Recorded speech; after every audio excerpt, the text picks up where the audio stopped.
L'Algérie rompt avec l'Espagne pour argument fallacieux, lit-on en première page du second quotidien espagnol El Mundo, illustré par une image montrant un Pedro Sánchez qui semble reprendre ses esprits après une grosse gorgée d'eau d'après le verre vide. Plutôt sobre pour le centre-gauche El Periódico de España.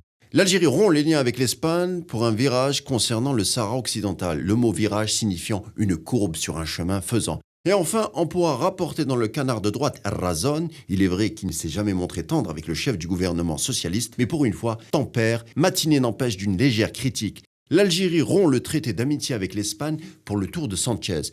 Pedro Sánchez fait tanguer la position historique de l'Espagne au profit du Marsen, compte rendu à peu près unanime de la presse espagnole ce matin.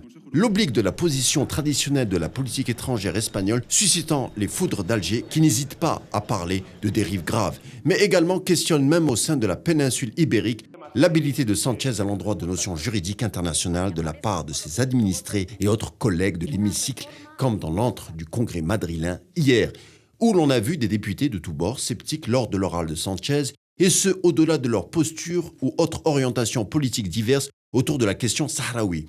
La légalité internationale déployée par les efforts de l'ONU pour trouver une solution définitive à une occupation coupable selon le droit international, garantie d'ailleurs par des efforts administratifs de l'Espagne, vient d'être foulée aux pieds. Dit simplement, une Espagne qui prend fait et cause alors qu'initialement son rôle dévolu était d'encadrer des décisions onusiennes.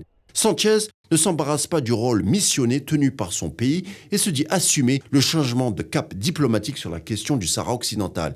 En vérité, Sánchez tranche sur une politique d'équilibre à l'endroit du Maghreb, jusqu'à présent incarnée par exemple par le ministre des Affaires étrangères, José Manuel Álvarez. D'un côté, maintenir de bonnes relations avec le partenaire algérien, un fournisseur de gaz de premier ordre, sans pour autant froisser l'allié marocain, indispensable lui pour le contrôle des frontières. On s'en souvient, il a suffi de quelques heures de relâchement de la gendarmerie marocaine en mai de l'année dernière pour déborder la ville de Ceuta, enclave espagnole, et provoquer les alarmes de Madrid. Une ruée de 10 000 personnes entrées illégalement, dont de nombreux femmes et enfants, sonnait comme un avertissement. La pression marocaine sur Madrid se situerait dans le contrôle des migrations. L'administration Biden, soucieuse de récompenser le Maroc qui venait de s'ouvrir ostensiblement à l'hydre sioniste, a fait le reste, contraignant le gouvernement de Sánchez à se rapprocher du Marsen.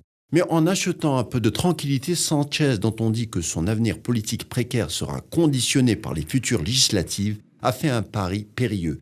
Gagner un peu de tranquillité sur le dossier migratoire sous la pression larvée américaine et sioniste, et d'une certaine manière marocaine, tout en risquant de payer un gaz plus onéreux et plus difficile d'accès. Le contribuable espagnol fera le reste.